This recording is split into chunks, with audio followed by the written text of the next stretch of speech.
Hello दोस्तों, JBN YouTube channel में आप सभी का स्वागत है। दोस्तों, कैसे हो सभी? आशा करते हैं कि मस्त होंगे, है ना। तो जैसा कि आप लोगों को कल पढ़ाए थे टेंस में, तो शायद अफर्मेटिव तक हुआ था, है ना। तो आज अफर्मेटिव के आगे चलते हैं, हम लोग निगेटिव टेंस पढ़ेंगे, ठीक है। तो आज हम लोग देखने वाले हैं कि ये निगेटिव सेंटेंस आखिर क्या होते हैं कल। ठीक है दोस्तों, अफर्मेटिव सेंटेंस तो आपको पढ़ा ही दिए थे कल, है ना, वो तो क्लियर हो गया था। आज हम पढ़ाने वाले हैं आपको निगेटिव सेंटेंस क्या होता है, ठीक है, विद एग्जांपल के साथ। तो यहाँ पे देखिए निगेटिव सेंटेंस देखते हैं। अब निगेटिव में क्या होता है तो देखते हैं सेंटेंस को, ठीक है। राहुल स्कूल नहीं जाता है।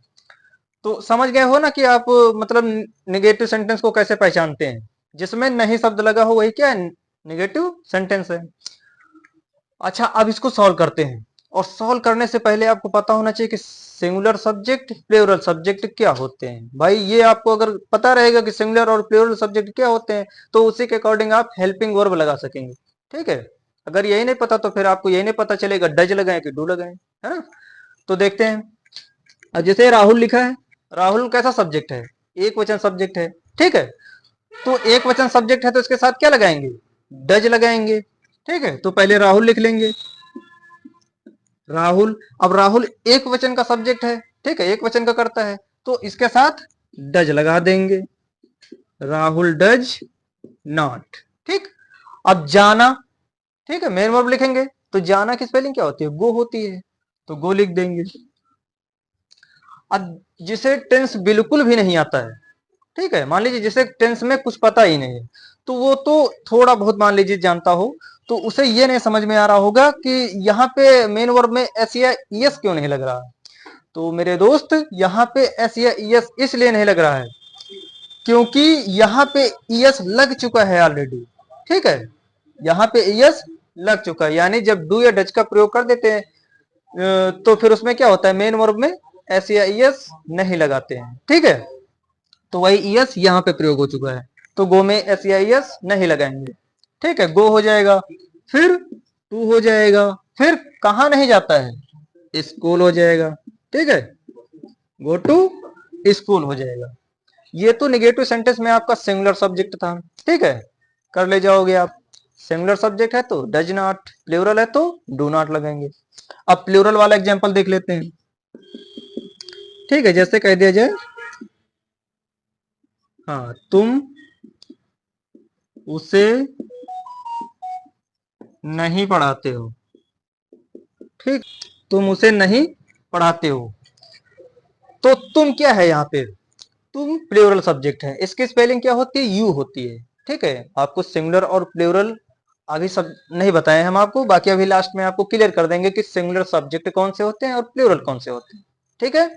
तो यू हमारा कौन सा सब्जेक्ट होता है? प्लूरल सब्जेक्ट होता है, ठीक है। तो तुम की स्पेलिंग हो जाएगी यू। और हमने कहा जब प्लूरल सब्जेक्ट हो तो उसके साथ हेल्पिंग वर्ब डू लगाते हैं, ठीक है। तो हो जाएगा डू, और फिर नहीं का नॉट हो जाएगा। पढ़ाना का क्या होता है? टीच होता है, तो टीच लिख देंगे, ठीक है, टीच लिख दिया। अब किसे नहीं पढ़ाते हो? उसे। उसे की स्पेलिंग क्या होती है?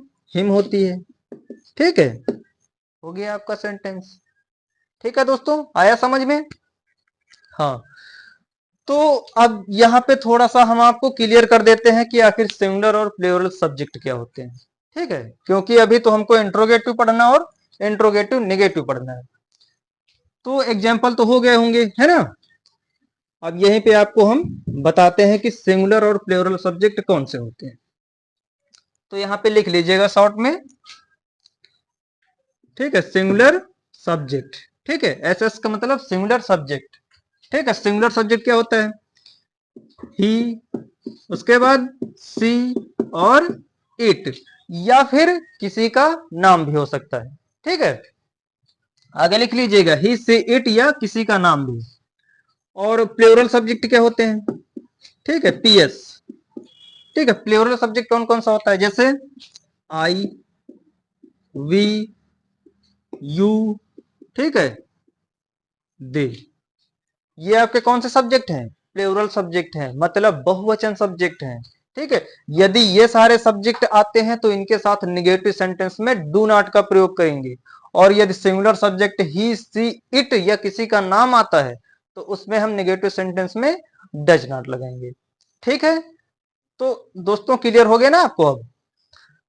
तो ठीक है, अब चलते हैं इंट्रोगेटिव सेंटेंस पे। ठीक है, इंट्रोगेटिव।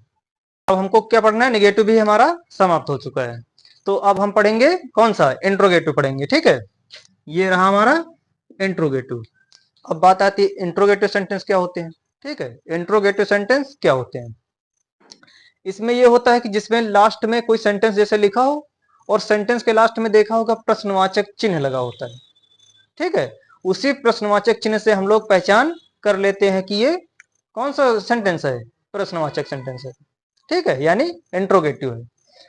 तो जैसे कि अभी हम एग्जाम्पल लिख रहे हैं, उससे समझाते हैं आपको।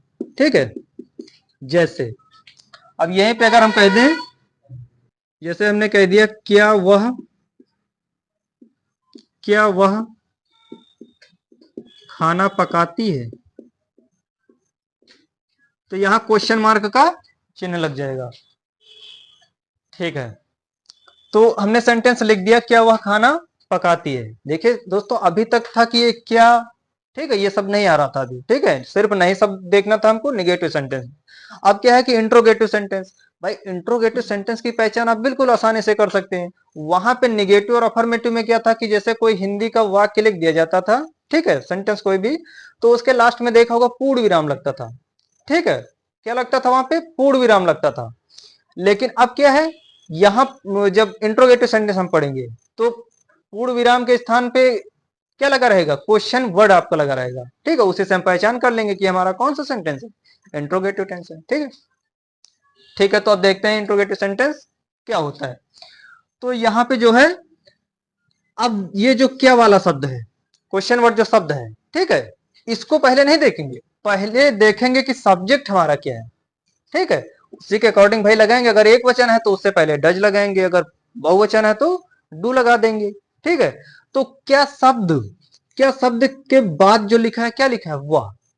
ठीक, और वह हमने अभी आपको बताया था ऊपर, वह कौन सा सब्जेक्ट है? सिंगुलर सब्जेक्ट है। ठीक है, वह कौन सा सब्जेक्ट है? Singular subject. तो आपको पता होगा कि सिंगुलर सब्जेक्ट की हेल्पिंग वर्ब क्या होती है? डज होती है। ठीक है, तो अब हमको पता है कि सिंगुलर सब्जेक्ट के साथ डज लगाते हैं, तो क्या शब्द के स्थान पे क्या लिखना है हमको? डज लिखना है। और फिर वह की स्पेलिंग क्या होती है? ही होती है। ठीक है, तो क्या हो जाएगा? Does he. फिर दोस्तों क्या करेंगे? अब हेल्पिंग वर्ब तो पहले लग गई है। ठीक है, तो अब पकाना का लिखेंगे। पकाना का क्या होता है? कुक होता है। ठीक है, क्या होता है? पकाना का कुक होता है। तो डज ही कुक। ठीक है, डज ही कुक। क्या नहीं, क्या पकाती है? वो खाना पकाती है। ठीक है, तो क्या कर देंगे? कुक द फूड कर देंगे। ठीक है, और यहां भी क्या लगाएंगे? हम क्वेश्चन वर्ड लगाएंगे। एक चीज याद रखना आप लोग, जैसे कि इंट्रोगेटिव का सेंटेंस आप उसका इंग्लिश ट्रांसलेट कर रहे हैं और पूरा आपने सही कर लिया, सिर्फ आपने क्या नहीं लगाया? लास्ट में क्वेश्चन वर्ड नहीं लगाया, तो जो एक नंबर आपको मिलने वाला है वो काट लिया जाएगा। ठीक है, आपकी पूरी मेहनत बेकार हो जाएगी। तो इस सिंबल को आपको, ठीक है, याद रखना है कि आपको हिंदी वाले में तो लगा ही मिलेगा, लेकिन आप जब इंग्लिश ट्रांसलेट करेंगे तब भी क्या करना है आपको? ये क्वेश्चन वर्ड आपका निशान जो है इसको लगाना है। ठीक है, हाँ, तो दूसरा चलते हैं, जैसा देखते हैं एग्जाम्पल। देखिए, जैसे दूसरा लीजिए जाए,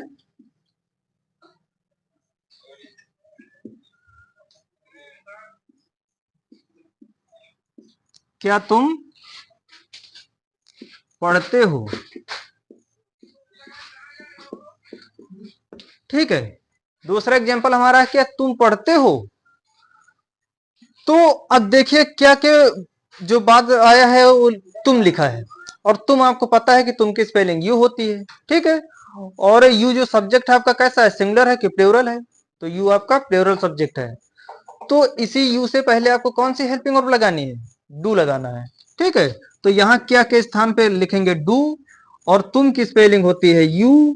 ठीक है, अब बचा क्या है? पढ़ते। पढ़ना का क्या होता है भाई? रीड होता है। अगर किसी को पढ़ा रहे हो तो टीच, स्वयं पढ़ रहे हो तो रीड।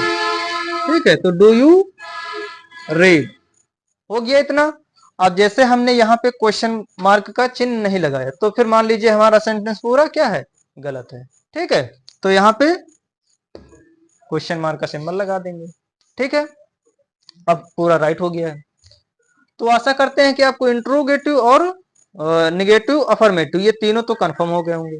ठीक है, अभी तो ये बिल्कुल सामान्य से सेंटेंस है। ठीक है, छोटे छोटे हैं, और बाकी आगे चलकर आपको इतने बड़े बड़े सेंटेंस करवाएंगे जो कि आप कर भी लेंगे। ठीक है, अभी आपको इन छोटे छोटे सेंटेंसों को देखकर समझना है कि करते कैसे हैं।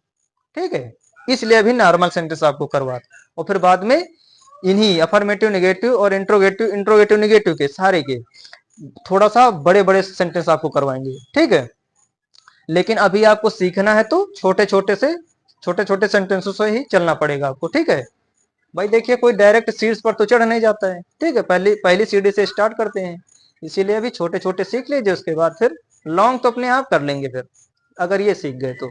ठीक है, तो अब चलते हैं हम लोग इंट्रोगेटिव सेंटेंस पे। ठीक है, इंट्रोगेटिव निगेटिव सेंटेंस पे।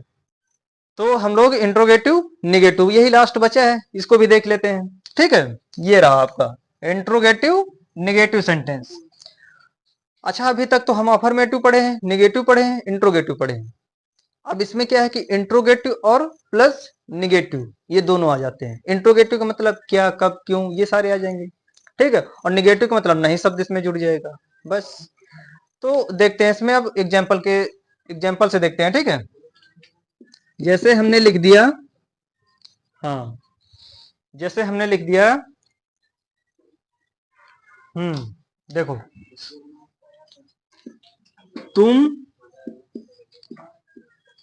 तुम नदी में स्नान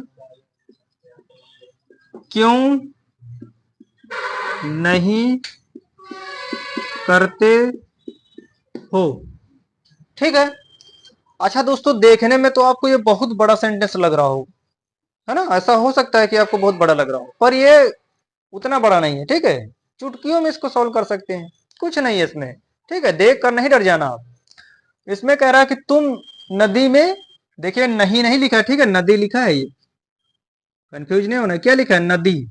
ठीक है, तुम नदी में स्नान क्यों नहीं करते हो। तो जैसा कि आप पढ़ रहे हैं इंट्रोगेटिव निगेटिव, तो क्या उन दोनों शब्दों का यूज हुआ इसमें, बिल्कुल। देखो क्यों क्या है आपका, इंट्रोगेटिव है, क्वेश्चन वर्ड है ये, और निगेटिव ये देखिए नहीं शब्द, तो मिलकर यही तो बनाते हैं इंट्रोगेटिव निगेटिव सेंटेंस। ठीक है, तो इसको मतलब इंग्लिश ट्रांसलेट इसका कैसे करते हैं, इंट्रोगेटिव निगेटिव सेंटेंस का। देखिए, जब क्वेश्चन वर्ड आपका बीच में हो, सेंटेंस के बीच में हो, तो सबसे पहले क्या करते हैं, क्वेश्चन वर्ड को ही लिखते हैं।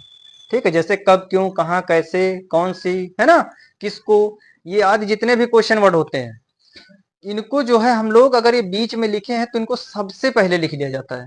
ठीक है, कोई भी सेंटेंस हो इंट्रोगेटिव निगेटिव का। देखिए, अब जैसे यहाँ पे क्यों शब्द, हमको पता है कि ये क्यों शब्द क्या है, क्वेश्चन वर्ड है, तो क्वेश्चन वर्ड को सबसे पहले लिखेंगे। क्यों की स्पेलिंग होती क्या है, व्हाई होती है। ठीक है, क्यों की स्पेलिंग क्या होती है, व्हाई। उसके बाद हम लोग देखेंगे सीधा सब्जेक्ट पे, क्वेश्चन वर्ड लिख लेने के बाद सीधा सब्जेक्ट पे आ जाएंगे। सब्जेक्ट क्या, जैसा कि हमने कहा कि पहले क्वेश्चन वर्ड को लिख लेना है, और जैसे ही हम क्वेश्चन वर्ड लिख लेंगे तुरंत हमारा दिमाग कहाँ जाना चाहिए, सब्जेक्ट पे जाना चाहिए, जो भी सब्जेक्ट हो। ठीक है, तो हमारा सब्जेक्ट इसमें लिखा है तुम, तो तुम की स्पेलिंग लिख लेंगे। ठीक है, अब इसको आसानी से सॉल्व करेंगे। अब देखेंगे कि यू, यू कैसा सब्जेक्ट है, यू प्लूरल है, और आपको पता है कि प्लूरल सब्जेक्ट हो, जब भी प्लूरल सब्जेक्ट हो तो उसकी हेल्पिंग और कौन से लगाते हैं, डू लगाते हैं। तो डू कहां पे लगाना, ये गलती मत कर देना, व्हाई यू डू नहीं दोस्तों, जब क्वेश्चन वर्ड बीच में आ जाए तो उस क्वेश्चन वर्ड को लिखते हैं, फिर सब्जेक्ट लिखते हैं, और इन्हीं क्वेश्चन वर्ड और सब्जेक्ट के बीच में इसी सब्जेक्ट के अकॉर्डिंग जो हेल्पिंग वर्ब लगती है वही लगाते हैं, इसके यहां बीच में लगाते हैं। ठीक है, तब हो जाएगा व्हाई डू यू। ठीक है, आशा करते हैं कि समझ रहे होंगे आप हमारी बात को।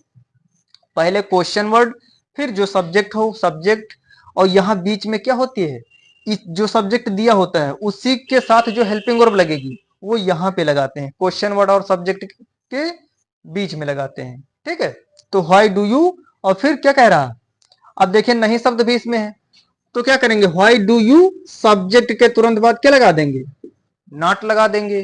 ठीक है, व्हाई डू यू नॉट। अब क्या कह रहा कि स्नान, नदी में स्नान नहीं करते हो। ठीक है, तो व्हाई डू यू नॉट, स्नान का क्या होता है, बाथ होता है। ठीक है, हाँ, BATHE। ठीक है, तो कह रहा कि why do you not bath, कहां पे स्नान नहीं कर रहे हैं, करते हो, नदी में। सिंपल सी बात है, नदी में कह रहा तो क्या हो जाएगा, इन द रिवर हो जाएगा। अब यहां पे जैसे हमने फुल स्टॉप लगा दिए, तो दोस्तों क्या ये सही हो गया है, भाई इंग्लिश ट्रांसलेट तो हमने कर दिया है, लेकिन अब क्या ये सही है, नहीं सही है दोस्तों, क्योंकि ये क्वेश्चन वर्ड देखिए यहां पे लगा है, तो हम यहां भी क्या करेंगे, क्वेश्चन मार्क लगाएंगे। ठीक है, अब ये आपका सेंटेंस जाकर सही हुआ है। ठीक है, तो अब दूसरा एग्जाम्पल करवाने की जरूरत है नहीं, आप लोग स्वयं अब कर सकते हैं। ठीक है, क्योंकि आपको सारे रूल इसमें पता हो गए हैं। तो ठीक है दोस्तों, फिर मिलते हैं नेक्स्ट वीडियो में। ठीक है, तब तक के लिए जो है आप इन चीजों का रिवीजन कर लीजिएगा। उसके बाद जो है फिर अब हम लोगों को पढ़ना है पास्ट इंडेफिनिट के जितने भी होते हैं, पास्ट इंडेफिनिट को पूरा बिल्कुल बेसिक तरीके से एक एक पॉइंट लेकर क्लियर कर देंगे। ठीक है, ठीक है दोस्तों, धन्यवाद।